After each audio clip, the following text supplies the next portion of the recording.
comfort that they provide for me is that they listen to me. They go and do exactly what I ask them to do. They're always on top of it, even before I even ask them what needs to be done. They are in charge, on top of it, ready to go. We keep working with Marquis because of the dependability of Marquis and the relationship we've built with the staff of Marquis. I don't worry about the AV at all with Marquis being the team because anything that gets thrown at them gets taken care of. We form very strong bonds with our clients. This is the part that they worry the most about. And we're the ones that come in and say, hey, you know, we have this part. It's an easy culture for us to go, yeah, we can do that. And our clients respect that. They value that. You know, you're only as good as the people you bring into a project. And so it's not just about the equipment. It's about the people behind the equipment, and the fact that they go the extra effort really shows up.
Just forget about the troubles in your 9 to 5 and just sail on. That's what you do, just sail on.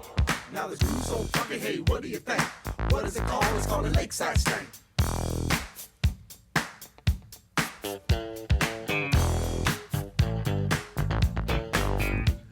If you're ready to party and you wanna get down, bring your ma, your pa, and brother James Brown. Bring Auntie M and Toto too, and all the party people to do their do. We'll dance and party till the early light and say, hey, we're feeling alright. So come on, take a ride. There's a party over there that ain't no lie. We're leaving here in a cloud of smoke, and that's all, folks.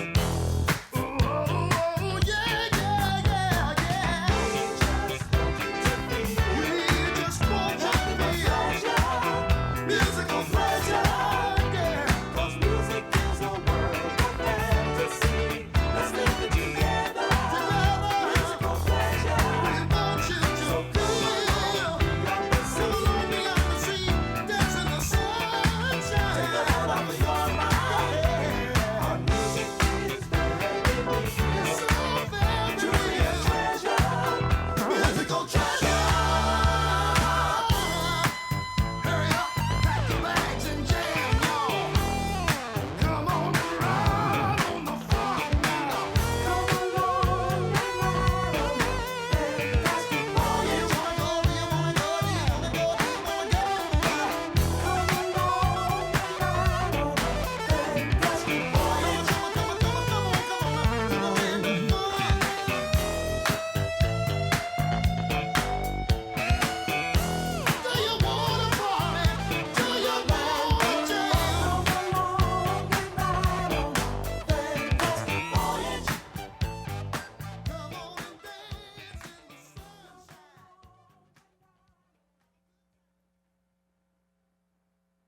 They say I'm nasty, but I don't give a damn. Getting girls is how I live. Some ask me questions, why am I so real? But they don't understand me, or really don't know the deal about a brother trying hard to make it right. Not long ago, before I win this fight, everybody's talking all this stuff about me. Why don't they just let me live? Tell me why. I don't need permission, make my own decisions. Oh, that's my prerogative. It's my prerogative. It's the way that I wanna live. It's my prerogative. I can do just what I feel. It's my prerogative. Nobody can tell me what to do. It's my prerogative. 'Cause what I'm doing for you now. Don't get me wrong, I'm really not suited. Ego trips is not my thing. All these strange relationships really gets me down. I see nothing wrong with spreading myself around. Everybody's talking all this stuff about me. Yeah. Why don't they just let me live? Tell me why. I don't need permission. I don't need my own decision. That's my prerogative. It's my prerogative. I can do what I wanna do. It's my prerogative. Can live my life. It's my prerogative. I'm doing it just for you. It's my prerogative. It's tell me why can't I live my life without all of the things that people say?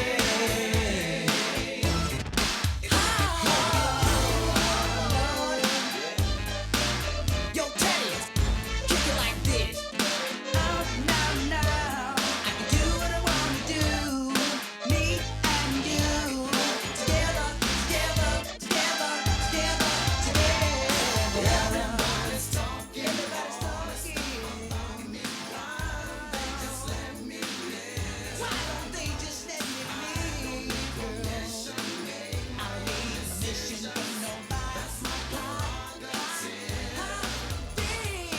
Everybody's talking all this stuff about me. Everybody's talking. Just let me live. Now, I don't need permission. I don't need my own decision.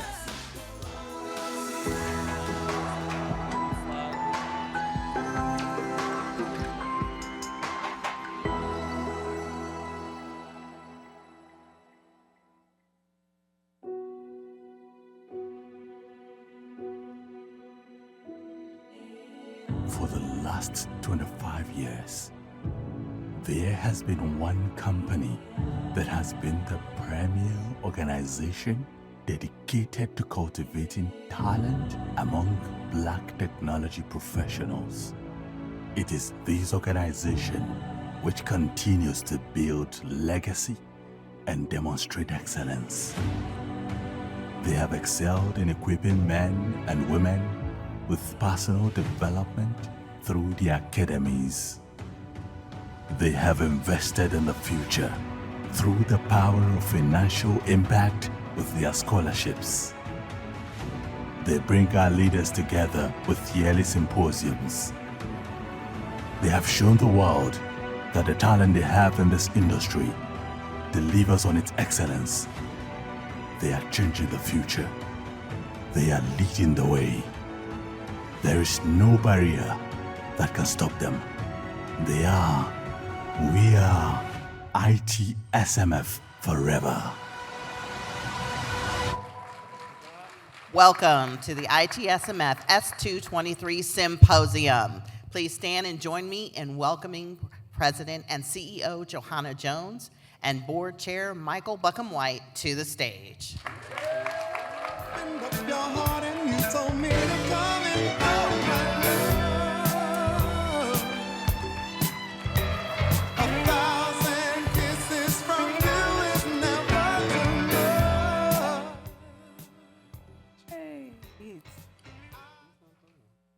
I think my theme song would be something by New Edition, maybe. But Luther's good. Family, it is absolutely amazing to see you. I am so glad that you were able to make it in on this Sunday. We threw some curveballs, but we are going to have record attendance tomorrow. So thank you so much for making this happen. So our theme this year is answering the challenge. And we have been doing that. And as you know, this year we have experienced some record and historic challenges in the DEI community, specifically this Supreme Court decision ending affirmative action when it comes to college admission. We have been really waiting and wondering how it could potentially impact our work, which is ever important, ever critical. And as a team, we've been talking about it. We've been meeting with our partners at High Tech and BDPA and wondering. And a wise member of our team, Robert Scott, said, this is a pendulum swing, so we are not going to worry. And he reminded me of what I experienced back at Jackson State University. I won't say the year, but I do have one of my Jackson State sisters who was there when I was there here this week. But this case went to the Mississippi Supreme Court, Ayers versus Fortis. And a Jackson State University student took a case to the U.S. Supreme Court at the time, alleging that, one, that there were policies embedded in institutions that placed disadvantages for Black students in getting into predominantly white institutions, because there were policies that placed disadvantage for Black students and first-generation students and students from lower economic status. And on top of that, he said that the quality of education in HBCUs was unconstitutional because they were underfunded. Because they were so underfunded, the quality of education. And so the U.S. Supreme Court decided for the plaintiff. And in this decision, one, gave a $500 million settlement to 3 HBCUs in the state of Mississippi, one being Jackson State, to improve and invest in the campuses, in the education, in the teachers and the faculty, and the students themselves, and create multi-million-dollar endowments.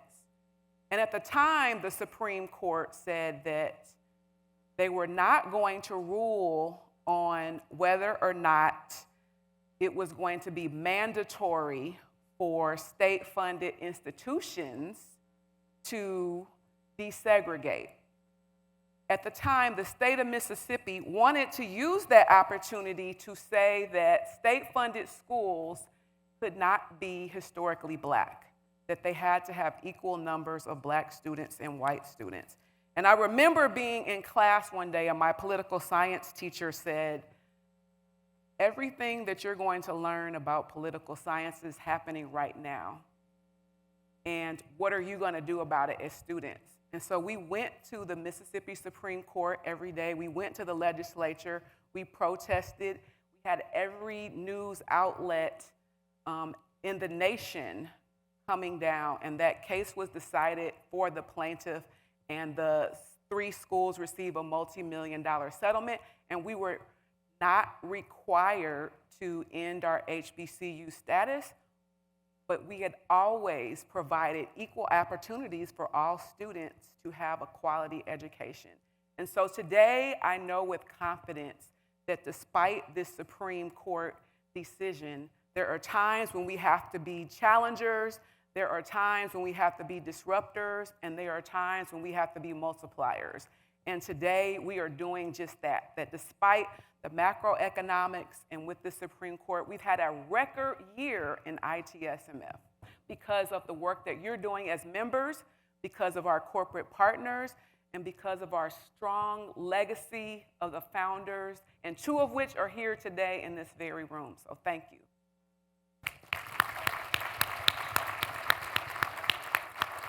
This year, despite the challenges, we were invited by the White House to Washington, D.C. to meet with the Office of National Cyber Director. Historic opportunity. We were mentioned by the White House as a promising program, and we were invited to take a pre-read and advise on their new workforce development strategy for cybersecurity. We answered the challenge through record participation in our Global Institute for Professional Development. We have 177 leaders going through our academies right now.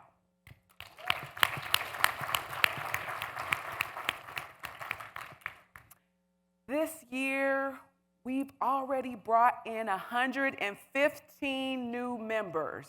Can you believe that? We truly are global with over 445 ITSMF members. Thank you so much. We've had a record commitment to expanding our foundation. This year, we raised $228,000 for the ITSMF Foundation, which is currently removing barriers for 110 future technology executives represented at 20 different universities through scholarships and through our college mentoring program. So thank you.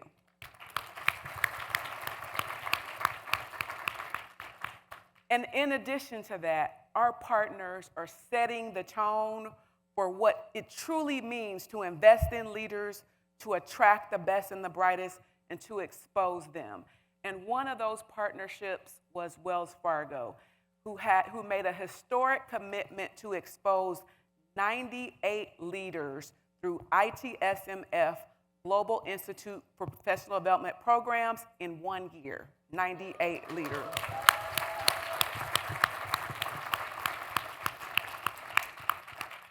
And we launched the Ignite Academy, which I am tremendously excited about, which is an opportunity to not only invest and grow Black tech businesses, but to build generational wealth. And so our Ignite Academy has launched with 9 founders.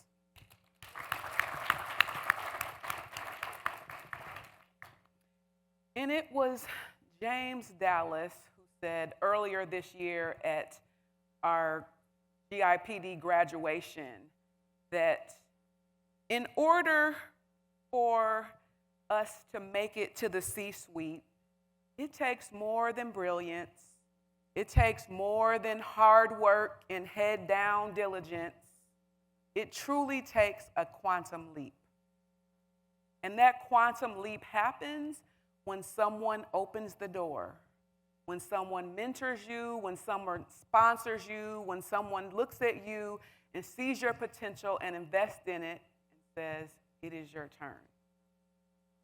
And there are powerful leaders like our own Michael Buckham White who understand what it takes for us to make that quantum leap. Leaders like Michael are constantly mentoring others and making sure that we're in the right rooms for our opportunities to happen. And it's been absolutely amazing that Michael Buckham White has been the board chair to help me transition in my first 2 years as CEO of ITSMF. I couldn't have chosen a better board chair and mentor to support me through this transition.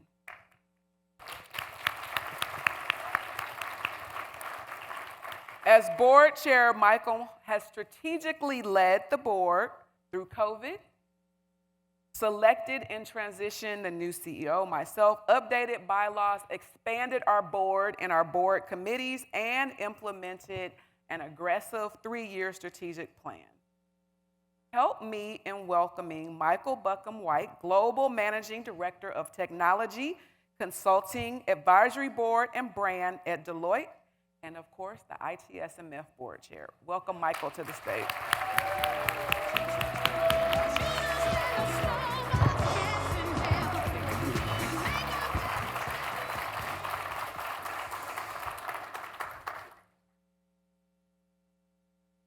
Scared to live up to that. Thank you. Well, the irony, Michael, is that it was exactly 2 years ago that I was a brand new CEO of ITSMF at my first ITSMF Symposium, and I sat down with you and had a fireside chat. We did, and it was a beautiful fireside chat. I remember it well. We were in COVID fully and hanging out in Atlanta, Georgia. So it's absolutely amazing to be able to have this conversation with you as you complete your final 2 months as chair of the board, but transition to be chair emeritus, and we're not letting you go. And it's been a joyous ride, but also one of challenges. It has been full of challenges, but it's, when you work in your purpose, it can, I said this to our graduating class this summer, and I said, when you work in your purpose, it helps you through a lot of life's challenges. Right. And ITSMF has been a significant and transformative part of my life. And I am grateful that I've had the opportunity to serve it, and I will continue to do so. We're counting on that. We're counting on that. No doubt. So you recently climbed Mount Kilimanjaro. Yes, indeed. Right. You don't take the easy path, right? There's no easy path for you. So what did you learn about life during this experience? Learned a lot about life. Jermon Bafferty, a member of our great organization, was there with me, and we summited Mount Kilimanjaro together. I was talking with Kirby a little bit about this last night, and in life sometimes you just have to take your time, and you have to be measured in your approach. In order to get to the top of Kilimanjaro, you have to be patient. You have to compartmentalize your days, and in some cases, compartmentalize your next 5 minutes. What are you going to do? Set your mark. Be clear about where you want to be in the next 5 minutes or the next day or the next hour. Don't, know that you want to get to the summit. Know that you want to be in the C-suite, but also be present in the moment you are today, and don't set your sights in a way that you are not focused on what you have to do in the moment. A lot of us want to be the boss. A lot of us want to achieve amazing things. I wanted to get to the top of Mount Kilimanjaro, but you have to be measured in your daily approach, in your hourly approach. You have to be patient. You have to add rigor to everything that you do. You have to train. You have to practice. You not only have to be physically strong, but you have to be mentally strong. Without both, you will not achieve the summit. So what happens when you finally reach the summit? What's going through your mind? A bunch of things. JB and I, don't tell him I told you all this. But Jermon and I both burst into tears. Some similar reasons and some different reasons. I burst into tears because it was something I had wanted to do for 15 years. And, just life gets in the way. Economics get in the way. Time gets in the way. And to be able to store up all of that pent-up desire and to finally achieve it when I saw the sign that reads, "You have reached the summit of 19,341 feet above sea level, Wow. Roof of Africa," something that I wanted to achieve for so long. Wow. I just couldn't hold back the tears. I couldn't hold back the tears because I also know that I'm very privileged to be in a situation where I could actually do it, both physically, mentally, and economically. I was tearful because I also knew that a tough year. And just thought about my son. I was going to spread his ashes up there. And we did. And so I knew all of that was going on. I also thought about all of the people, black folks who sacrificed for me, paved the way for me, a word of encouragement, and white folks too. But I thought about the obstacles that are in the way for us. And I felt very privileged to be in a situation where I could achieve this milestone and embrace it and love it. And that's what brought me to tears. That's what happened. You're not going to make me cry today.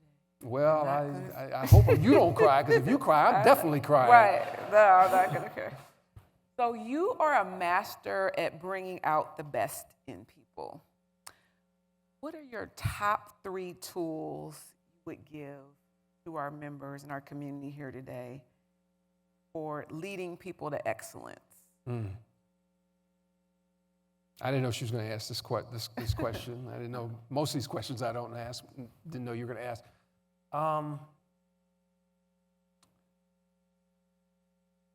Pay it forward. When you're achieving success, if you're not giving it back to others, shame on you. Shame on you. You've got to pour into people.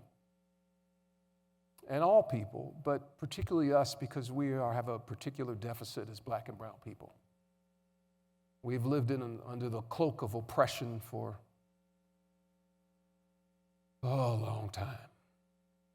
And we can't afford for those of us who have achieved to not look back and help other people to those heights. Secondly,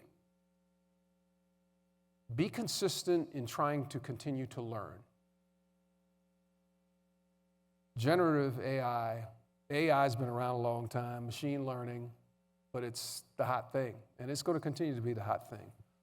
If you're not continually retooling yourself, you're going to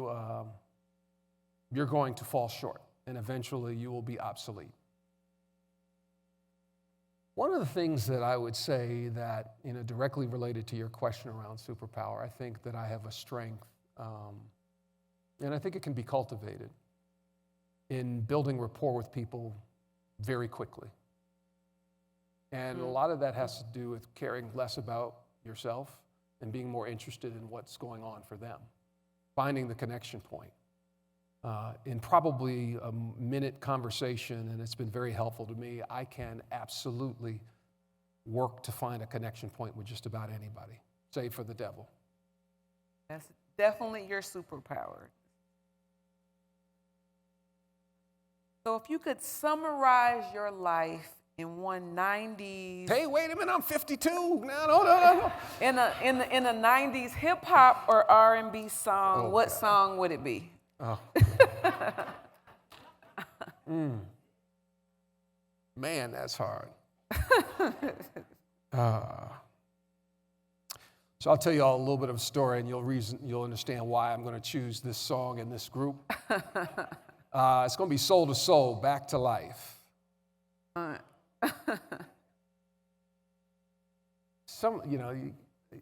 There was this time in New York City, my friends tell this story, which is all true. Do any of y'all from New York remember the tunnels? Man, I had a good time in there. Underaged and all. Well, my homeboy I grew up with, we've known each other since day one. They're looking for me because it's time for us to go and make it back to Westchester County. where's Mike? Where's Mike? And I was having such a good time at the Tunnels, which was probably the hottest club, one of the hottest clubs in New York City at the time back then. And I am on the speaker with my shirt off, twirling it around, having a good time. Like 17, I'm underage too, having a great time. And it's about 17, 18 years old, but it was at 18 when I graduated from high school in 1989. Soul to Soul dropped the album that was transformative.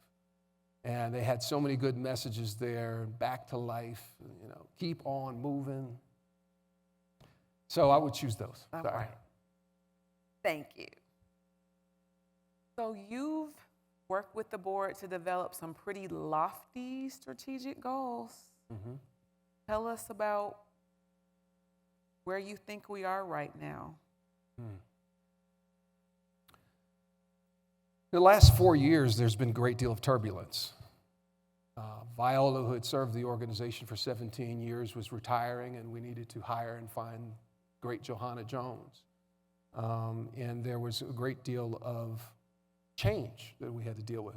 COVID, something unprecedented in our lifetime, struck this organization just like it struck each of us as individuals and our families, and we lost loved ones. We got disconnected. We had to find a way to continue to keep that bond going. That is ITSMF. We lost some very key people who had been with us for a long time in the management team, people who had grown up in this organization. We had to implement new policies. We're growing up as an organization, all during COVID. And I think that what it demonstrates is resilience. About a year ago, I think I said, and I still believe this, is we're seeing some softness in the marketplace for DEI and all versions that you might put under the cloak of diversity, equity, and inclusion. Organizations are pulling back to some degree. I challenged our CEO of Deloitte, the U.S. member firm, that we're seeing some softness in the marketplace. What do you think for Deloitte? And he unequivocally said no. And he said, we are still committed 100% to DEI. I believe him, and I think actions have demonstrated that. However, when there is market turbulence, which each of your companies are experiencing today, whether you're an entrepreneur or whether you work for a corporation, inevitably the balance sheet has to be adjusted. And I think that the demonstrated resilience that we've had for 27 plus years is going to be required for us as we move forward. Both as an organization, management team, and every single one of you members. I hate to say it, but more is needed from you. Because when times are tough, you have to put in more energy, you have to put in more assertion. And that means you doing what's right for you, doing what's right for your corporation and its shareholders, doing right for your teams. But you have to still be unrelenting in spite of the turbulence. And we as an organization have to do the same. Yes, thank you. That's right. It would only be befitting for you to issue a challenge. So more is being required of us. We're working harder than ever. Many of us are doing the work of more than one person. So caring for our health and well-being is ever important. So I know that physical fitness is important to you, but how do we as leaders make room for mental health and well-being for our team in the workplace? Deloitte's an A+ culture where the expectation is you're already providing A work. And I don't care if Jason Gersadis, our CEO, was sitting in this audience, or Joe Ukazoglu, our global CEO, was sitting here. I would say to each of you that you have to be very deliberate about how you release some of the pressure for your teams and yourself. Everybody in this room, you're pretty excellent. Being black and being as successful as you are, you had to do a hell of a lot more than the people around you. So your A, that's right, that's right. Your A is like A+ with extra credit and all of this other stuff that you've done to get where you are. Right. And you have to recognize that on your teams, particularly at high-performing organizations, that you've got to give them permission to sometimes turn in B- work. I tell my team that all the time. And I may say, okay, we've got this rush job, this fire drill. This is one of those that I need you to be responsive, but don't kill yourself in our teams in order to do A work. It's not plausible to do A work for everything you do. It's just not realistic. So I think that you have to be deliberate in coaching your teammates, coaching the people within your organization about well-being, and you have to model it. You have to be an example. I put that I was going to Mount Kilimanjaro in my out of office so that people would know that I was not to be, first of all, I wouldn't have been able to answer your call anyway. But secondly, that I'm doing something to take care of me, right? And so that's an opportunity you have to demonstrate. Talk about the things that I'm going to play golf every Saturday morning if I can, to take care of myself. Encourage them to Deloitte, I'll pitch Deloitte. We have $1,000 that we give to every practitioner in the U.S. firm every year for well-being. Some people don't use it. You got to encourage your team to use the resources that are available to you. And part of that is mental health as well, because physical, mental, and emotional are tied together. If one is out of whack, the other is going to be strained. And so I believe in therapy. Lord knows I needed a whole lot of therapy this year. I actively do grief counseling, continue to do grief counseling. Tia and I, Tia, are you in here? I'm going to spill some of our tea, some of our business. Look here, we've been married 28 years. Long time. Long time. Long time. Needless to say, we have turbulence in our relationship from time to time. You got two type A personalities, two very gifted people who are used to being in charge and leading. We got stuff we got to work on, and we're empty nesters, right? And so we go to therapy. We do couples therapy. We do individual therapy. That's how you take care of your well-being. It's physical, mental, emotional. And you also should model that to your teammates, your colleagues, and those who work for you. Vulnerability. Why not? You become somebody that, you're not that black person who does a great job. I know, Michael. I'm not telling you to spill all your tea, but reveal something about yourself. Because when you have to go into battle with your colleagues, they want to know you're somebody they can count on. Somebody they know just a little bit more than the person who shows up to the office every day and is on the Zoom call. I believe that can help you with your own mental well-being and model it for your team. If people can give you grace in corporate America if they know you're going through something, Yes. they get to know you a little bit better. One of the many lessons I've learned. I always ask you about your well-being, what you're doing to take care of yourself, right? Yes, absolutely. Absolutely. I've gotten better. So someone in the room today is brand new to membership or brand new to ITSMF. Someone told them to come and they're just trying to figure out, what is this organization all about?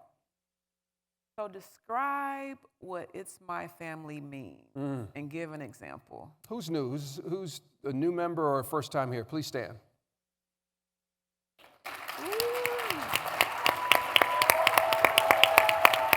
I love it. I love it. I got a lot to say to y'all. A couple of things. What it means to be my family. Check your ego at the door. There are a lot of powerful people in here. Larry Quinlan, God love the man. One of the most powerful people to be in the CIO chair ever. Always shows up to ITSMF.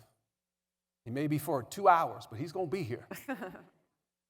He's always accessible. If you ask to have some of Larry's time, he'll give it to you. It may take 3 months, but he'll give you time. Former global CIO of Deloitte and the US member firm. A board member for ServiceNow. He's on like 8 paid boards. I don't know how the man does it. And other people. Shelley Archambault. I know she'll be here. I don't know if she's here yet. She's accessible. You never see these people who have achieved Mount Olympus be stush, for those of Jamaicans in the room. Right? They are approachable. They are available.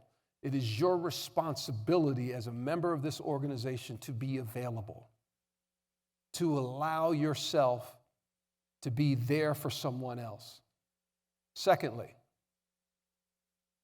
the expectation that I have for you as members and any member of this organization, we got a lot of love in this room. Oh my God, this organization is full of love. Sharp, committed, great people, great at what they do, but love is at our core. So don't ever forget that. Love is at our core. 3, I don't know how many I'm going to, but I'll count as I go. It's your responsibility to help another member if they call. We launched the Ignite program in real earnest this year. We've always had entrepreneurs in this organization. Those of you who are in corporate America, I expect you to make yourself available to those entrepreneurs and work your damnedest to try to find a way to bring them into your corporation. Black wealth is 10-to-1 compared to whites. 10-to-1. Entrepreneurship is a key fundamental element of how we will elevate our game as a people. So I expect you, if you're in corporate, to open up your doors. Take them through the metal.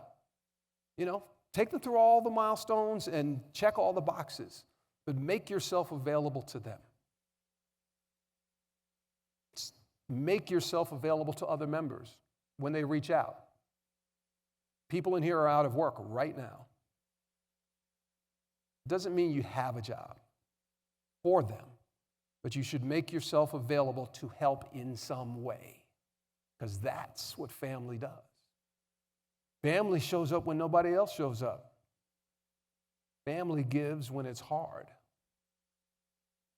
We have an obligation as an organization, as members of this organization, to help each other. That's what family's all about. 4th, this will be it, I promise you. Okay.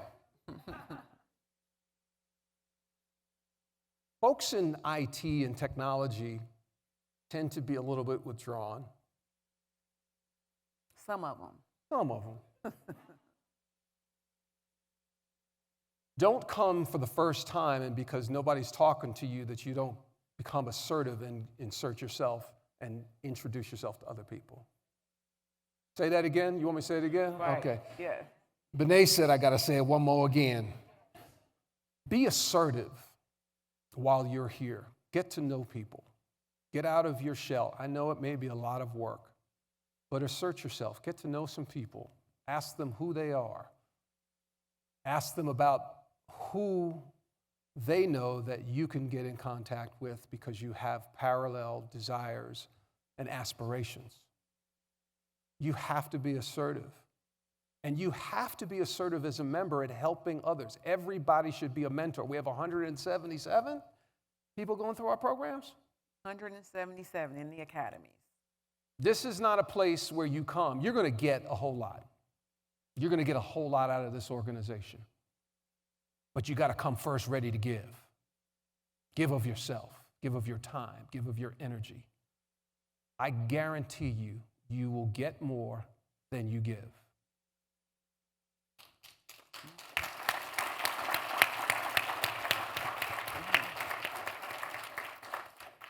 So if you could trade places with anyone for a day, who would it be and why? Do they have to be living or dead?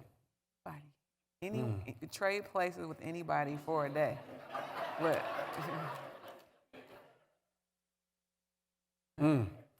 Do I go for money? Do I go for prestige? Do I go for access? Do I go?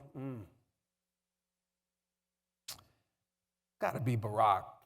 Yeah. All three, right? It's got to be Barack, because he got the money now. It'd have to be Barack, because Barack, I mean, the steel in that man's veins to be the president of the United States, to deal with all the ridicule he had to in order to be where he is. Oh my goodness. Oh, and to raise those two beautiful babies and have a strong black woman by his side and give her the space to do what she does. Say again, and no scandals, you're right. Right, no scandals. Because you know they were looking hard. Right. He's an exemplar. He's an exemplar, and I would love to be able to trade places with him and be able to take in what he knows and what he's experienced, and the money he's making now too. Right. And still young. And still young. Still young. And still young. So you have a lot of insight into how global changes and global instability can impact technology in the U.S. What are the most important global trends we should watch now? Oh, this is easy. Gen AI, machine learning is critical. Cyber, they're tied. You can't separate them now. You know, my teams, I'm not that smart, so members of my team have been working on Gen AI, artificial intelligence, machine learning for many, many years. And at one point in time, I was the head of innovation for 10,000 IT practitioners around the world for Deloitte. And part of what my job was to influence and encourage people to focus on the emerging technologies. And AI has been around a long time. It's just now that everybody knows about it, and it's just not ex machina on TV, you know, in the movie. It's real. It's all around us, and there's a lot of money. There's a lot of chatter around it. And if you're in technology and you are not driving your teams and you are not becoming more knowledgeable about it, just start working on your exit package, because it's moving so fast and the business is looking to you to guide them. And in the case of Deloitte, if you don't do it, the business will outpace you, because they're already down the path. You've got to create an environment for them to be able to safely leverage artificial intelligence to accelerate the business and accelerate it for our clients. Cyber is just going to get worse and worse. I don't know how you CISOs do it. I would not want your job at all. I don't know how y'all do it. But you've got to be knowledgeable if you want to be at the top of the rung in the C-suite. You've got to be clear about the technology. Global affairs are, the world is at war. Ukraine, Russia, Hamas, and Israel. Atrocities are happening everywhere. And that puts pressure on the market. Deloitte made $65 billion last year. We will make more than that in this next fiscal year. However, there are headwinds. There is turbulence, and global circumstances require us to be prudent. You, as a leader of your organization, need to be prudent with your budget. You need to be thinking about where you can drive down costs. You need to be thinking about where you can cut but yet not compromise the safety of the organization. And you can still invest in key areas. We live in a global economy now. It's not just the U.S. I don't care if your organization is just U.S. based. We're global, and you have to be looking at these global trends, leveraging technology in order to be in the forefront in your organization. It's imperative. And quite frankly, the last thing I would say is you have to have also a global mindset around your people. How many of you most of your workforce is either in India or someplace outside of the United States? That's been the trend that's going to get more pronounced. You've got to be able to find balance. You've got to be able to develop people no matter where they are. You have to be willing to get out of your own way and listen to these young people. There's a reason why we're in Austin. That Afrotech, that's a lot of young people with a lot of bright minds and a lot of energy. You don't know it all. It's impossible. I'm 52 years old and I'm one person. I have to depend on my team. And you've got to pour into that team. You've got to develop that team. You've got to create opportunities for them to grow. You have to empower them. You have to prepare them for your job. Because then they can be excellent and you don't have to work as hard. Just a little inside secret. And all of that is impacted by global events. So, technology. Stay up on the emerging technology. Do not be an order taker, please, if you're in IT. Work on your package if you're an order taker, because it'll be coming to your doorstep soon. Think farther out than what's in front of you today. Balance your budgets. Lots of things. Did I answer your question? Yes, you did. You know, I can Thank go you. down the rabbit hole Thank sometimes. You. Thank you. Your insight is powerful in that area. Final question. One of the amazing things about this organization is that no matter what you accomplish, where you ascend, there's always visibility to another rung and visibility to another Black technology executive in the next rung. So what's next for you? What does your summit look like? This is tough. Your next summit, what does it look like? Oh, man. You know, Tia gets on me all the time about this. Dude, Art does too. What are you doing now? What are you preparing for? And recently I've started opening my aperture a little bit more. My intent was, and still is, to stay at Deloitte for at least another 4 years when I reach the 10-year mark, where a lot of long-term incentives kick in. But to really open my aperture a little bit more. Deloitte folks, please do not go back to Deloitte and tell everybody that. But, you know, just really consider what the opportunities are. I was informed yesterday, this is pretty cool. And as much as I talk about people opening their aperture to grow beyond where they are, I need to also put the microscope on myself as well. I won't tell you who it is, but an ITSF member. And when it comes out in the news, you can call this person and celebrate. And it's a woman, Black woman, is going to be the new CIO of McKinsey. Big job. Big job. Big job. And, you know, I can't help but challenge myself to think bigger.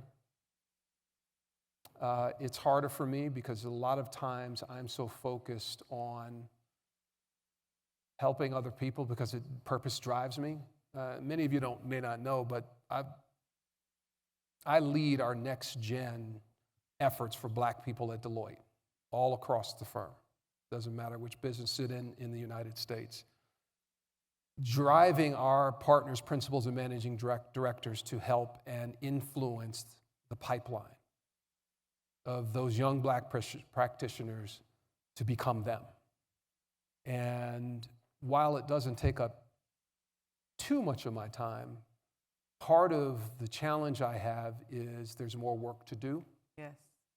And I live a lot in purpose, and sometimes, now telling Ibrahim this, he's going to be staying my butt now that I'm telling him this.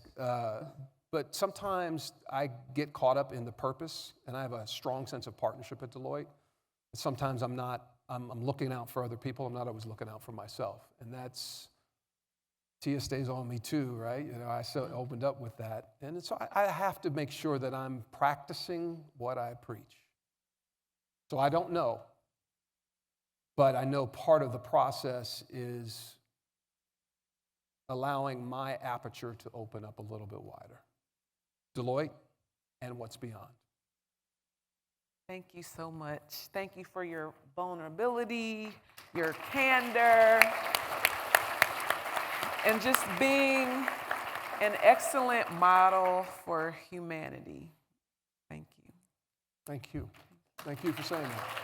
Thank you all for trusting me.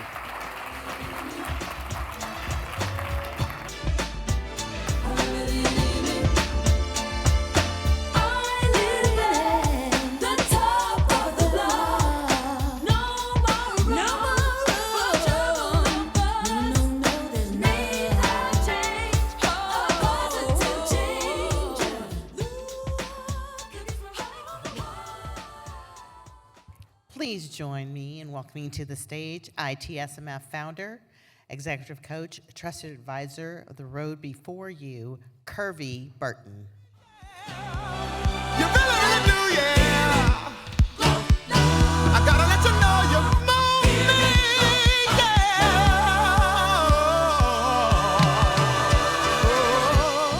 There is no better way to be. Honey, I love you.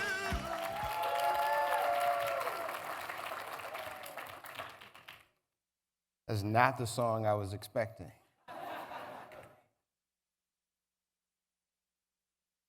Good afternoon. I'm looking around the room.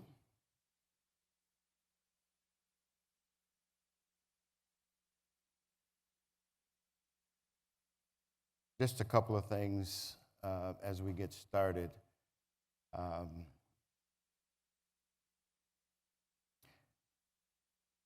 So these, I prepared this slide deck today for you using AI.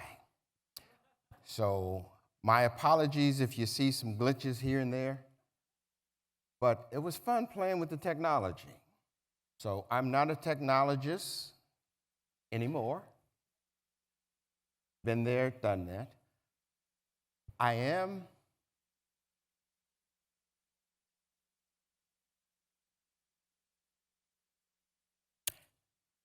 let's do this. Everyone stand up. Everyone stand up. Stretch. You know, get the kinks out, because I know you've been sitting for a little while. Okay. Now sit back down.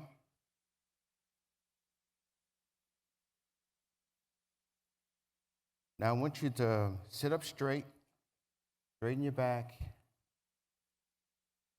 Now feel the floor under your feet. Feel your butt on your seat. Feel it. Close your eyes and do me a favor. Rub 2 fingers together so that you can feel the ridges on each one of your fingertips. You feel the ridges? Now take your fingers from one hand and rub them into the palm of the other hand. Nice and slow. And while you're doing that, rubbing, breathe. Breathe in, breathe out. Let's do that 3 more times. Breathe in deep and breathe out. Breathe in and breathe out. With this next breath, feel the temperature of the air as you take that breath in, and feel the temperature as you let it back out. Once more, feel your breath as you come in and as it goes out. Now, listen for the sound that you can hear that's the furthest away. Don't know what that sound is, but just listen. What sound do you hear that's a ways? Now listen for our sound right, the closest sound to you. Just listen keenly. Now listen for your breathing. Deep breaths in and out. In and out. Now slowly just open your eyes and you can give me back your attention. That was a mindfulness exercise. intended to engage your sage brain, that part of your brain that you engage when you're at your best, when you're performing your best work. I'm going to take a little history lesson, then I'll come back to why we did the mindfulness lesson. I want to just give tribute to the ITSMF founders. I'm a founder. I was here in the beginning, 1996, great year. These individuals, I heard there was 2 of us in the audience, and I haven't seen, I expected maybe Steve or Willie Fields to be here, but this group of 13 here are the ones who we note in history that were part of the beginning of ITSMF. I heard today from Johanna that there's 450 members today, from 13 to 450. That does not count the family. The family, which includes management associates, all of the graduates from all of the academies, there's thousands now. Elaine could give me the exact number, but just think about, in 27 years, the impact that ITSMF has had on us. You heard Michael talk earlier about the organization, and I don't want to take anything away from Johanna as the president CEO and the previous president CEO. We only had 2 in that 27 years, so pretty impressive what the organization has done. So the founders of ITSMF. One other slide I just want, chairs. Now, Michael Buckham White, you met Michael earlier if you hadn't met him before, but Michael, I call him number 8. Michael's number 8. Number 9 should be a secret because the election is tomorrow, but we know who number 9 is going to be, so I'll save that.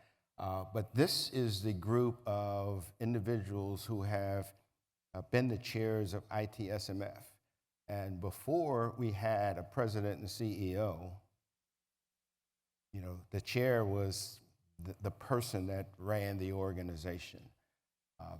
We did a bylaws change and have an outside board, and so the management team is really in place that is securing our future today, and so we're thankful for them, but the board was still instrumental. So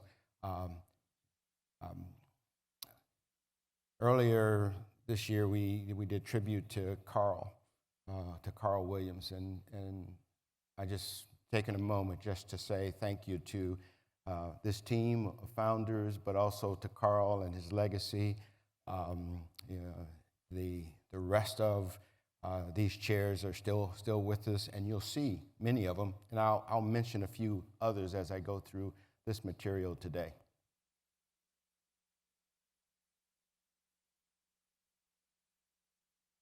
A little bit about myself. I did grow up in IT. I was a nerd. Some would say I still am. Nothing wrong with that. I heard that. So yes, I played around with AI, and I dibble and dabble. But unlike you, who are doing this full time in a lot of capacities, I spend more of my time with people. One thing I found out in my journey through IT was that in order to have a successful project, a successful implementation, to do the kind of work that you do today, you couldn't do it with just the technology. You had to have people. You had to have a team. And I had some really, really outstanding teams that I've been a part of. ITSMF, the founders, the board was part of that. But I say that to say what I found out in my career walk was that I love people. I love people. I guess I'll say more than I love the technology. And it didn't matter what the people looked like. I just had a fondness. And I'm holding this heart because one of the things I realized through a program, by the way, if you've been in ITSMF, you do check-in, check-out. We use the Heartstone. For 27 years, we've been using the Heartstone. And what I realized, being the one who introduced the Heartstone to ITSMF, was that, part of my true essence is I'm a loving individual. And that hasn't, it was covered up inside of me. I didn't realize how much of a loving individual I am and that I've been. So when you see the Heartstone, just think about yourself. Think about who you are, what your essence is, and we'll talk a little bit more about that. I did a lot of mentoring over the course of that time. My career, 30, 40 years. And doing the coaching and the mentoring, one of the things I realized is I call myself a coach, but I wasn't a coach. But I went to coach school. I'll use that term. And what I realized in loving people, knowing people, is that there's some things that you have to do as a professional if you're going to be a coach. And so I've been doing that and practicing a craft there of being a professional coach. In ITSMF, I'm going to, if I talk about coaching, one of the things I wish I would have had 30 years ago, 40 years ago, was a coach. And I will encourage each of you, if you don't have a coach, to get a coach. And I jokingly say, I'm not talking about your cousin Pookie as your coach. I'm talking about someone who's been trained, who understands, how to hold the space for you, how to bring you along, how to do the craft of coaching so that as a partner to you, you can be the best that you can be. I listed a few, I call them ITSMF affiliate coaches. There's a few of us in the group today. You can see from the slide here, Sherry Littlejohn, Zach Lamel, Carla, and Doug, both, and Zach, all past chairs, are all coaches today. So if you're looking for a coach, no matter where you are, you can come to ITSMF. Pat Perkins has been with us almost since day one, and Pat's a coach out of Chicago. Cheryl Bridges, Kylie Carr, Doc Turner, all of the folks who run our academies are all professional coaches, as well as, the other things that they do. So, and I'm throwing this out just to let you know, don't be afraid to go find a coach. And I don't care what color your coach is, but we do have some coaches of color, but get a coach. And the last thing I'm going to say, and I can say this being as old as I am and as familiar with the organization, when I contrast your cousin Pookie to a professional coach, coaches who are doing the work love their work, but you also have to pay the coach. Just like you pay your doctor, your therapist, anyone else, don't look for someone to coach you for free because they're in demand, especially when you look at this team here. So that's me throwing that out to you. Coaches in the room. Who's a coach in the room? Let me see your hand. I see a hand over here. I can't see. Yeah, so, hey there, my brother. So if you haven't, on LinkedIn, there's an African American professional coaches group. And the idea is maybe at some point in time we'll have an organization like ITSMF for coaches. Not today, but it may be the beginning. So if you're not part of that group, be a part of the group.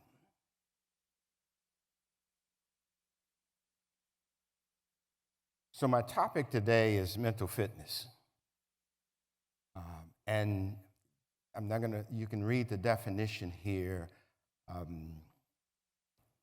I'm not gonna talk about the broad category of mental fitness. I'm gonna talk about a tool and a methodology that you can use to be mentally fit. Just like going to the gym, and I saw a few of us in the gym this morning, Carrie, Alistair, all working out to be physically fit. To be mentally fit, you also have to work out. You have to challenge your mind. You have to develop your muscles. I'm going to talk about one of the methodologies that I use to be mentally fit. And Michael Jordan, Kobe Bryant, Magic Johnson, you name it. You've seen players, and I'm using NBA because I come from a basketball family. I have 3 sons, and they all played basketball through college, and they're still coaching. But when someone is in the zone, when they're in the zone, they're focused and doing things that just like, wow, incredible.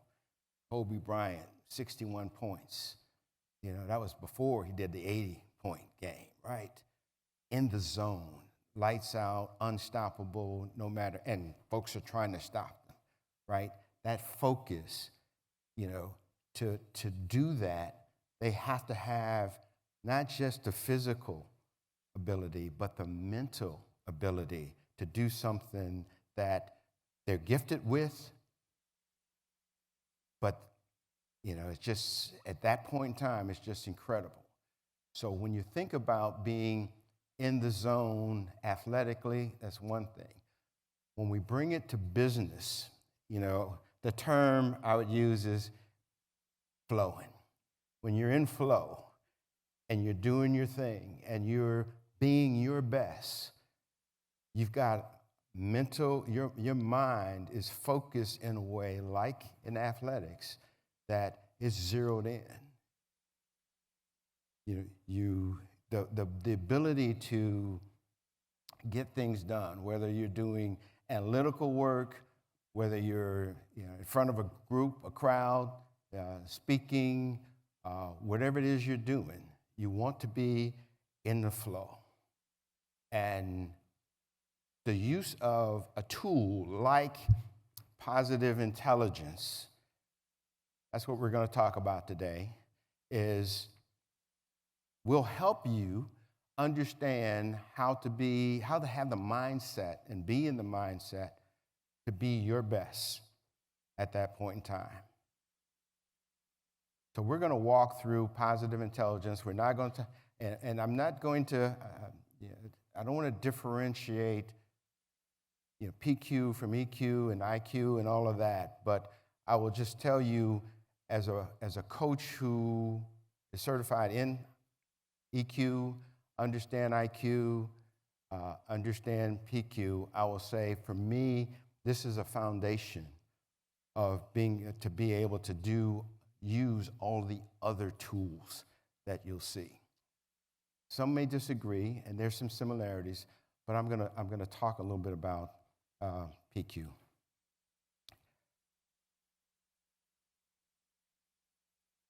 So let me give you a couple of definitions really quick. These are terms that you'll hear in PQ. Number one, there's a book, New York Times bestseller, called Positive Intelligence.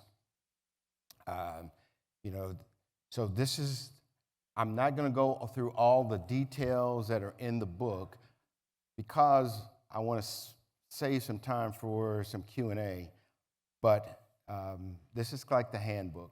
So if you're interested in positive intelligence, please get the book. You can read it online.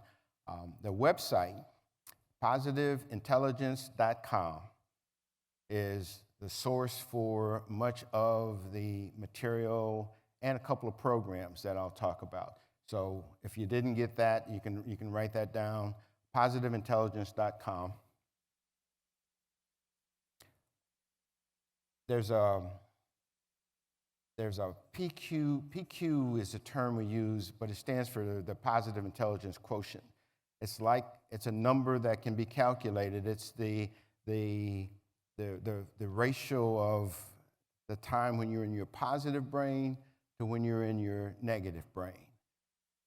And so if you have a high PQ, then you're spending much of your time in that zone, in that flow category that I talked about earlier. That's a great thing.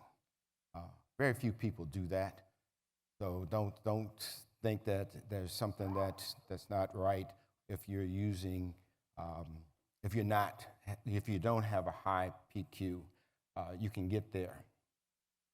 Saboteur brain, it's not left brain, right brain. It's a set of areas in your brain that are engaged when you're and you have your positive, your sage brain engaged. Saboteur brain is in an area that's more the survival brain, where when you're in survival mode, it's instinctively, you're instinctively going to do the things that you need to do to succeed, to be better, to get through. And sometimes it's not your most productive arena. We'll talk a little bit about that in just a minute. Hijacked is when you're going along, somebody cuts you off on the highway, and you instinctively go, you may give a finger, you may cuss somebody out, who knows what else you may do. You're hijacked. You're hijacked. You didn't ask for it, it just came. Now we have choices, we can stay there or not, but that's being hijacked. And whether it comes from someone calling you a name, calling you out of character, doing something to insult you, whatever it is that causes you to be hijacked, it happens to us all. It may be a person that you see them coming, you say, oh my God, can you turn the other way, because they have a tendency to ruin your day. They hijack you. They send you to a negative space that you don't want to be. Your interceptor muscle is your mental ability to, if you're hijacked, to let it be short and shallow. Short and shallow. It doesn't last. Or you could sit there for days and hours and just, be pissed off at somebody just because. That's your mental capacity to move from being hijacked and being in a negative space to being positive. That's that muscle that we want to exercise. And then last is PQ reps. PQ reps is just that mindfulness exercise that you did earlier. When you just sat there and you rubbed two fingers together to feel the fingertips, to feel the ridges of your fingertips. That's called a PQ rep. 10 seconds of doing that will help you ease your mind, get out of whatever it is that was bothering you and get into more focus on your senses, but it engages a different area of the brain. Folks who do big, long meditations tend to do that. But what we do in PQ is we teach you how to do it before the meeting. Before that person that you're going to meet with that always takes you to that negative place, you want to do that. Do a couple of PQ reps. Get your mind where it needs to be so your ability to withstand the hijacking is high. I think of PQ for me as a superpower. The last couple of years, I went through some things that could have taken me to a really bad place for a long time. I give credit to my Lord and Savior, and PQ for helping me to be able to get through it in a really, really short and more positive fashion. So PQ is a superpower. Keep that in mind. A little bit about what there are three major components in positive intelligence, or PQ. One is saboteurs. There are 10 saboteurs using factorial analysis, the groupings of 10 categories of things that typically cause us to engage our negative brain was done by the gentleman who created positive intelligence. Those 10 characters, we call them saboteurs in PQ. Talk a little bit about those, but each one he gave them a name. Things like your controller, your victim, hyper vigilant, a stickler.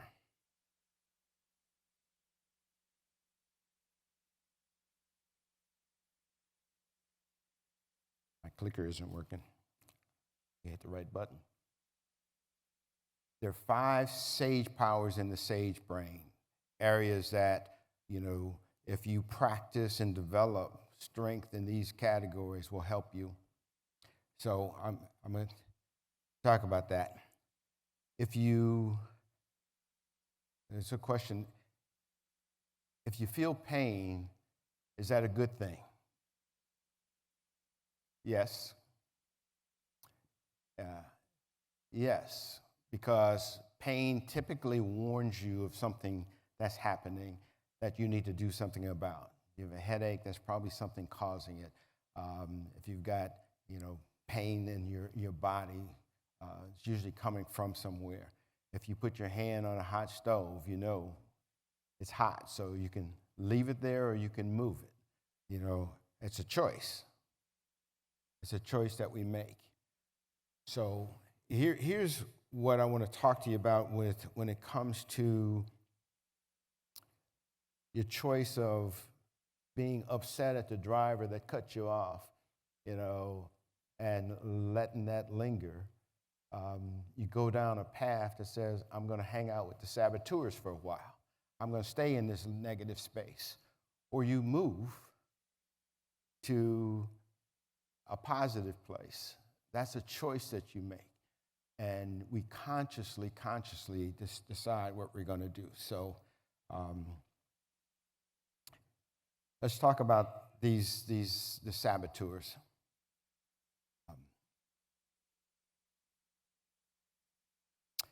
The number one saboteur that takes us to a negative place is called the judge. The judge is the master saboteur. What does he do? That's judging yourself. Oh, I shouldn't have did that. I'm dumb of me. Idiot. Judging self. Or judging others. You see someone, I'm a people watcher, so I go to the mall and you see someone and you all of a sudden, you potentially have categorized that person into, it's like, that guy looks like a Jason from, Halloween series or something. It's like, we judge others, we judge self, we judge situations and circumstances. Judge it's called the master because, we all have it. It's prevalent. What do we do about it? How do we manage it? How do we control our judge? We'll talk about that. But judge is the master. The judge has 9 possible accomplices. Accomplices being, I have a high controller. What's that mean? That means I have a high need to be in control, or I think if I'm doing it, it's going to get done right. I don't know if any of you like that, but that's controller.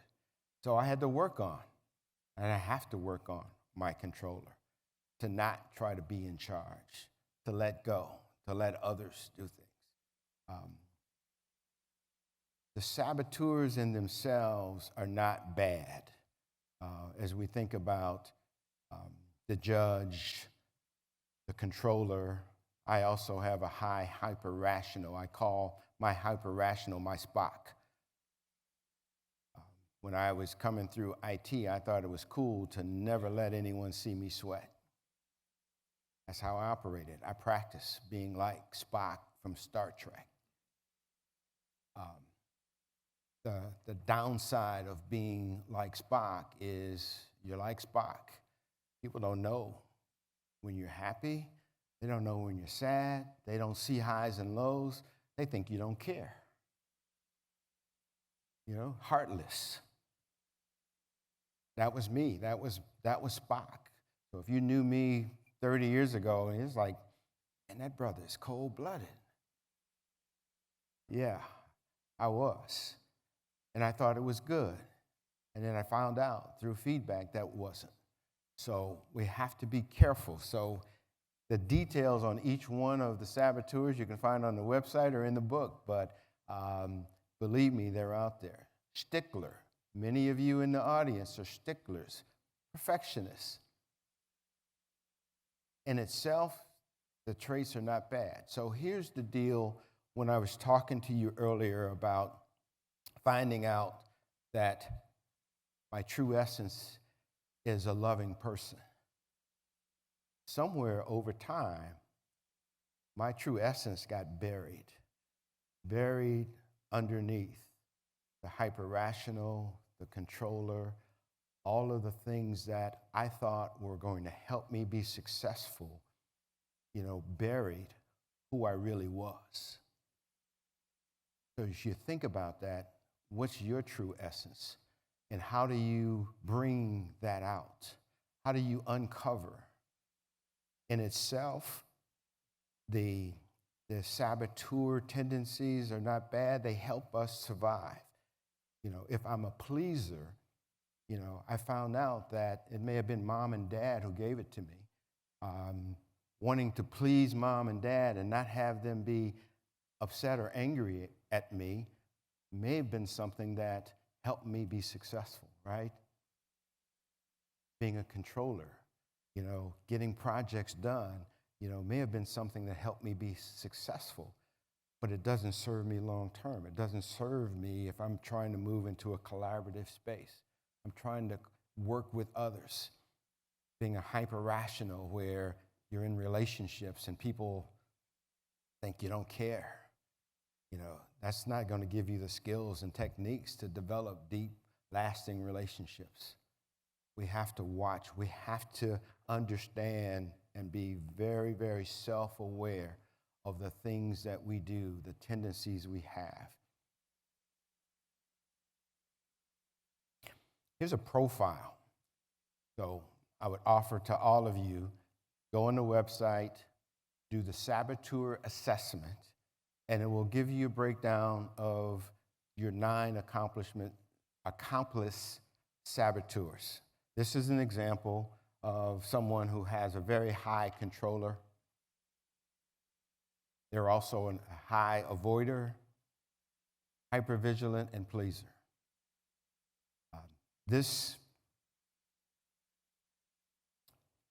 assessment takes about less than 10 minutes to do, and the profile will be sent back to you, so you can do that. You can do it tomorrow. But that's one of the tools that you get, along with maybe a little explanation of what that means, what it means to be a stickler. You can play with it. It's on the website. A lot of us, by the way, I didn't ask the question, who in the room is familiar with, has been through the PQ program? I need quite a few hands. So those individuals know what I'm talking about and can give their own testimony about what PQ may or may not have done for them. But that's kind of the example. We spend a minute on Sage powers. In Sage, We talk positive intelligence. So in positive intelligence, the idea is, something bad happened. Is it good or was it bad? What's the consequences of whatever happened? Because things happen. You can let it take you down, or you can see it as an opportunity to do something that you may not have done before.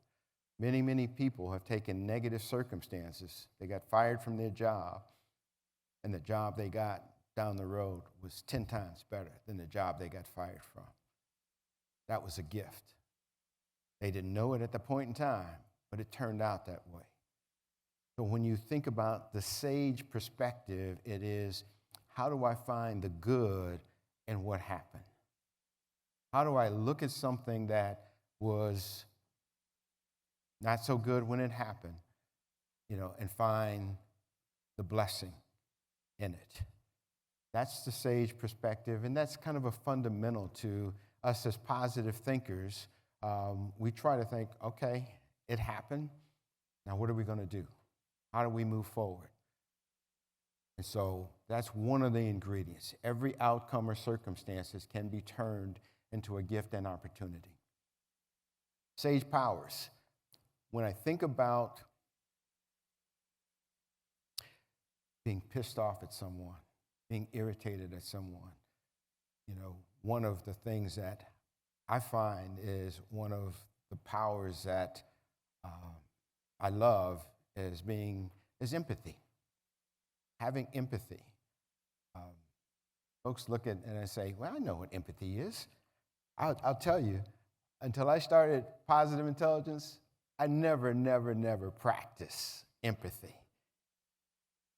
I thought I was good at it, but here I am, Mr. Hyper-Rational, Mr. Spock. I have no idea what empathy was. So the ability to look at someone, that maybe they're going to piss you off, right? And say, what kind of day did he have? I wonder what's going on inside of John. I wonder what it's like for Mary at home. And think about and maybe empathize with that person. May give you a chance to come and be in a better mindset to deal with that individual. So empathy is a superpower. You practice it, you get stronger at it, you get better at it, you start to recognize the things in you that you can do to be better and to be a better citizen, teammate, husband, wife, son, daughter, parent. Those are all important. So 5 sage powers: explore, empathize, innovate, activate, navigate. And again, the program and the book will give you details on that. I'm not going to go through all of these. What I want to do is move to a place where we can talk about a couple of questions. So let me just do a quick recap. Saboteur is bad. Saboteurs will take you to a place. Don't you love these AI graphics? Believe me, I didn't do that. They did.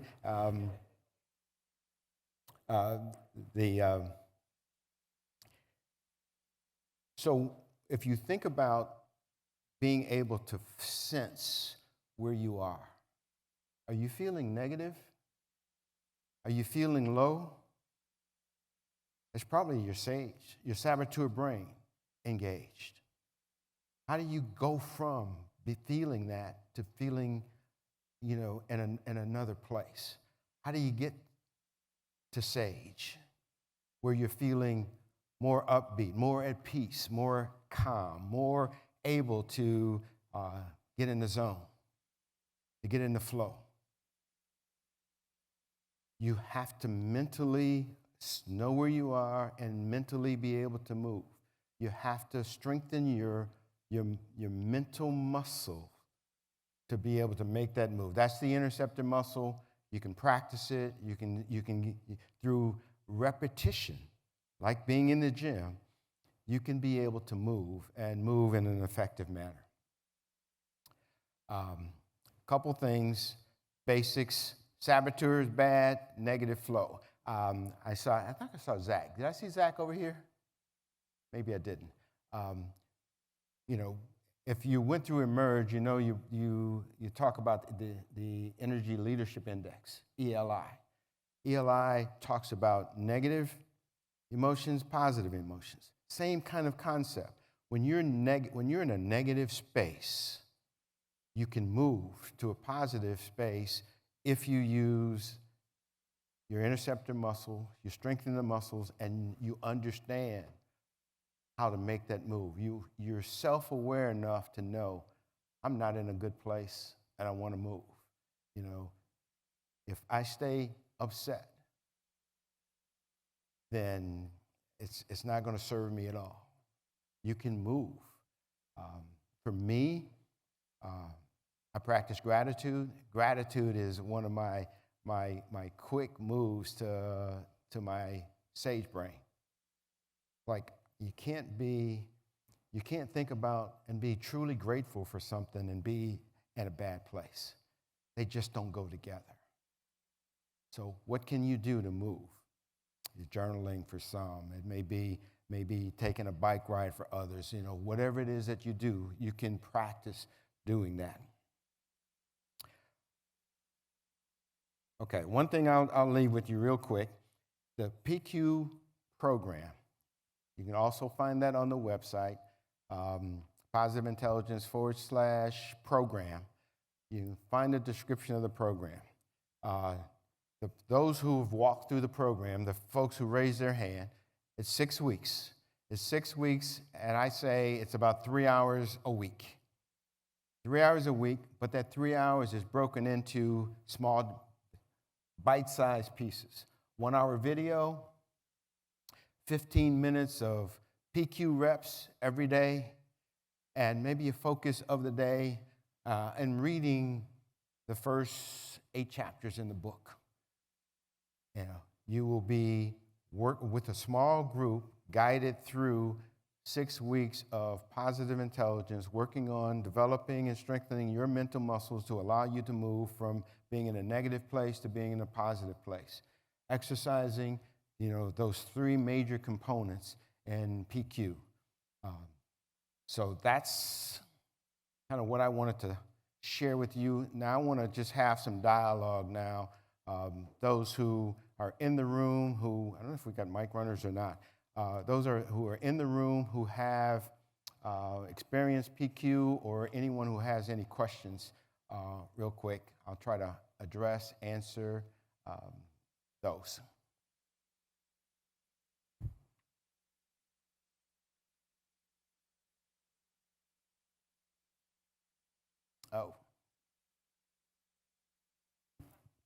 Oh, I see him now. I might have to take this off. Hey, Pat. Hey, good afternoon, everyone. Pat E. Perkins, and one of the, I'll say, Emerge coaches right now, which is an honor, and working with Cheryl Bridges here. So I just want to say that although I stepped in the room a little bit late, everything Kirby said was fact, right? I am one of the PQ coaches, and my accountability buddy was Cheryl back here, so we went through the program together. And I can say that it was one of the most transformational experiences. And what was that saboteur again that you called out? The Which irrational? one? The one that you mentioned about yourself.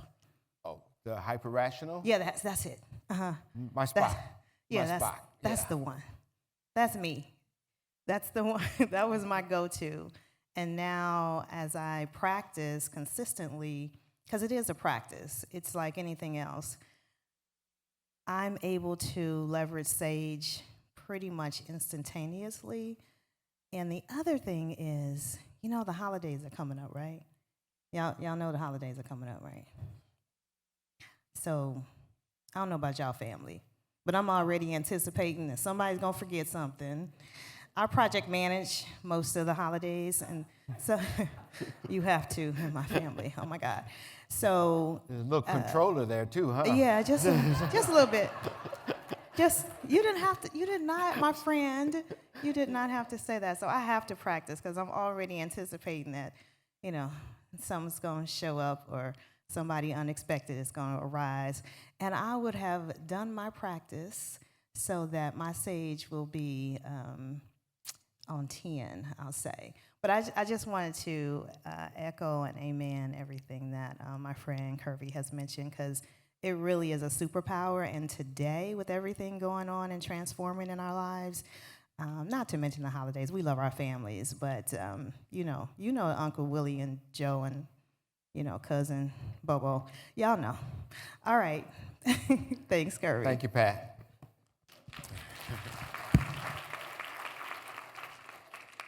Hey, Kirby. Claude. Claude Bird here. So I went through this program with Kirby. I figured I'd just share my story because it saved my relationship with my granddaughter. All right? She's 14. And she's 14.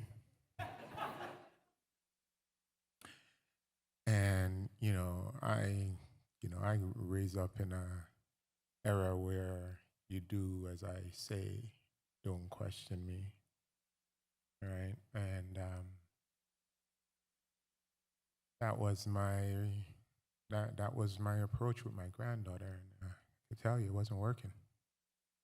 Got to the point where I didn't want her to be around me. I did everything that I could to avoid her. She was 14. And got into this program with Kirby, and, make a long story short, I realized that she was 14. And me being the adult, I'm expecting her to change. I'm expecting her to have the maturity to know that I'm the adult and you need to respect me and do as I say. And going through this program with Kirby, I realized that I had it all wrong. Talk about controller. That's exactly what I was doing with her. I was trying to control her. But Kirby, and going through the program with my cohort, I realized that I'm the adult. I'm the one with the maturity. I'm the one that needs to change. Because she does not have the mental capacity, the maturity that was required for her to change. I can tell you, now she comes over to my place and she doesn't want to leave. And that was due to this program.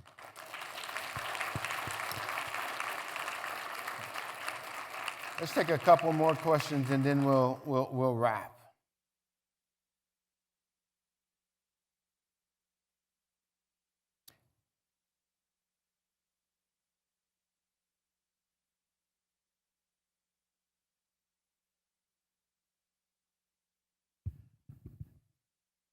Hi, Kirby. Hi, family, Steph and Pascal. First off, for all of you that are new, shout out to my man, Claude. That was incredible, and that was less than 2 minutes. That was rocking. That was rocking. So real quick, so a couple of things, and it's, again, more of a testimonial speaking to it, because I think we heard a couple of things with Michael. He was talking about the need for mental health and therapy and going, and on one of your previous slides, you were talking about the different family members, and you did it very discreetly, right, that are professional coaches here, and we hear that. And I just wanted to say again, that's just not something that we do a lot, right? Or we think that at a certain level, that's where you have it. And I've taken advantage myself on the executive coaching. Dr. Turner was my coach. I wanted a job, so I'm like, Dr. Turner, he's gonna help me out. He was like, we're gonna go. And that first couple of lessons, it had nothing to do with the job. He was breaking down stuff from the Bronx and my family and all that stuff, and it helped me develop a better relationship with my family, right? It went, but now my brother was using him as a coach, and we're having conversations we would never would have had before. So I just wanted to personally thank you and thank the rest of you that are offering this to us, because it truly is something that can change us. So thank you. Thank you.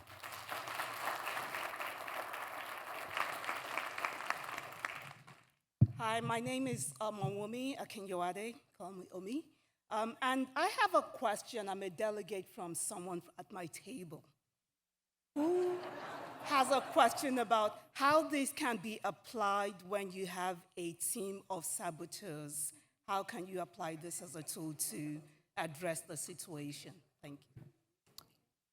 I'm trying to make sure I understand the question. So someone has a team full of individuals who are saboteurs and wants some guidance on how to use this tool. Okay, so let me just start with, what we're talking about is an individual thing, right? So number one, the individuals on your team becoming more self-aware can be positive. Teams that have gone through positive intelligence together, I've taken a family through, and they, just the self-awareness in the individuals create an environment where they can better self-regulate themselves individually and may make them more aware of tendencies that they have. I can speak for myself and talk about things that it uncovered for me, being my controller, my hyper-rational, the fact that, at any point in time, any one of those 10 saboteurs could show up. If you're not aware of, I'll say, where your temperature is, where your energy level is, if you're in a negative space, if you're not aware, then you can't move.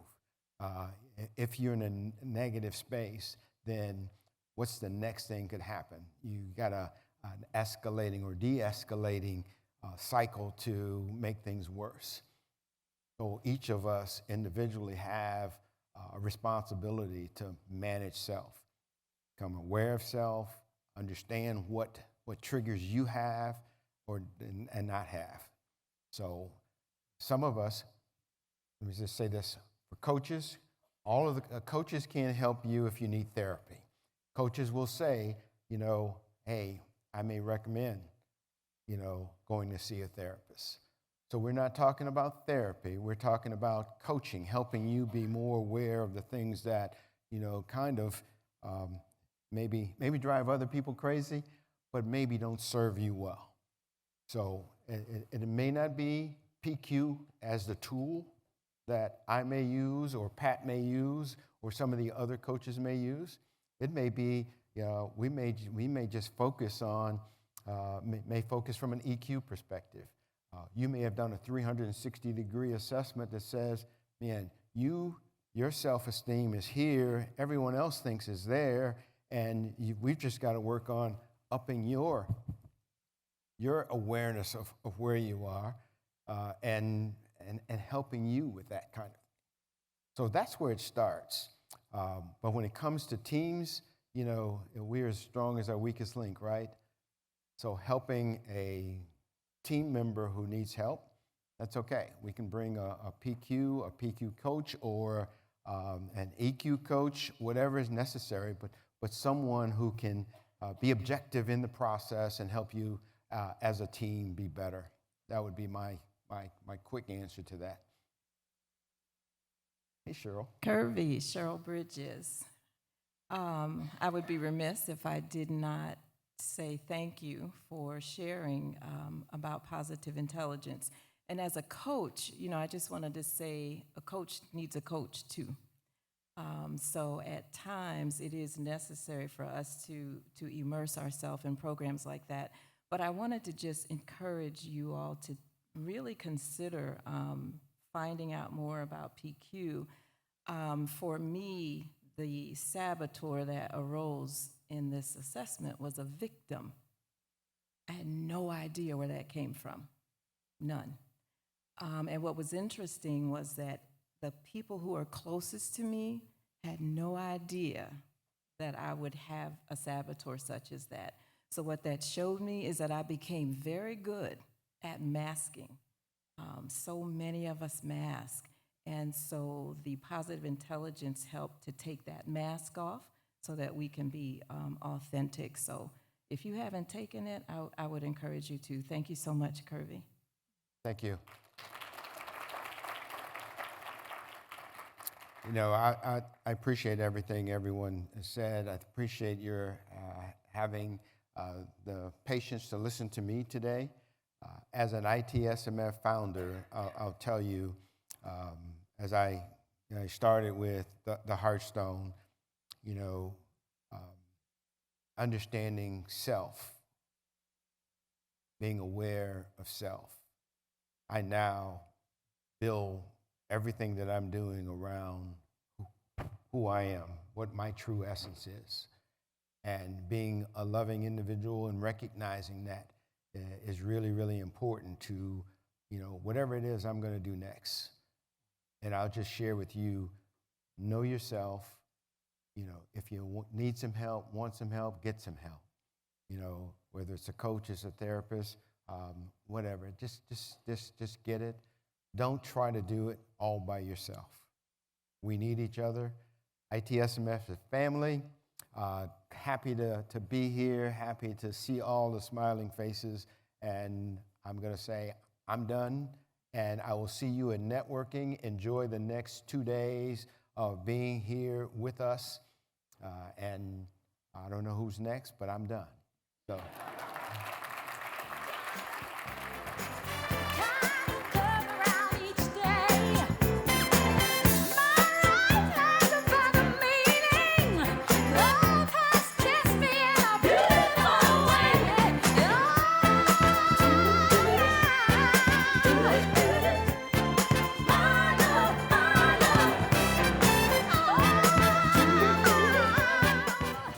Please join me in welcoming to the stage Vice President and Dean of the Global Institute for Professional Development, Robert Scott.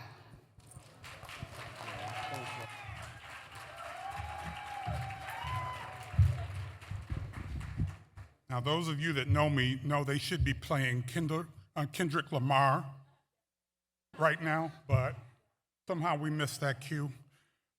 I want to thank Kirby for sharing his thoughts and insights on PQ. I had the blessing of going through that program, and my story is very similar to the stories that you all have heard. ITSMF is about developing technology leaders' mind, body, and soul. And it's easy to talk about the technology stuff. It's much harder to talk about the mind, body, the mind and soul part, and PQ is in that space. We don't realize how much we've been socialized into empowering those saboteurs. They are mainstream in us. And they come out, they get triggered real easy. Ladies, when somebody repeats something you just said, saboteur. Okay. Saboteur. When somebody says, why Robert, instead of why not Robert? Saboteur. Okay? Be humble, right, Kendrick? So,